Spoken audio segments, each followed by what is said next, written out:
नमस्कार मंडळी, स्वागत आहे तुमचं आपल्या आजच्या आणखीन एका नवीन व्हिडिओमध्ये। नवीन दिवसाची छान अशी सुरुवात झाली आणि ना मी तर सकाळ सकाळ झाडू वगैरे मारला दारात आणि मस्त अशी रांगोळी वगैरे काढत होते। उंबरा पुजला, तिथे रांगोळी काढली आणि मग दारात सुद्धा छान अशी ठिपक्यांची रांगोळी काढून घेतली।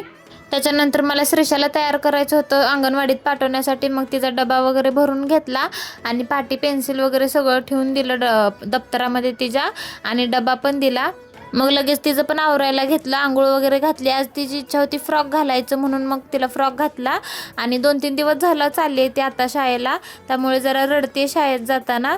म्हणून मग आज मीच गेले होते तिला शाळेला सोडायला आणि गेल्यावर पण ती रडतच होती, पण मॅडमनी ना खेळणी काढून दिल्यानंतर मग ती पोरांमध्ये खेळायला लागली खेळणी घेऊन। मग काय 12 वाजता जेवायचं टायमिंग झालं म्हणून मॅडमने खेळणी काढून घेतली आणि मग ती लागली रडायला। ती काय बसायला तयारच नव्हती शाळेमध्ये आणि ती एवढी रडत होती की ऐकतच नव्हती अजिबात। मग येताना ना तिला गार्डनमध्ये थोडंसं खेळायला नेलं, इथं झोका वगैरे खेळत होती ती।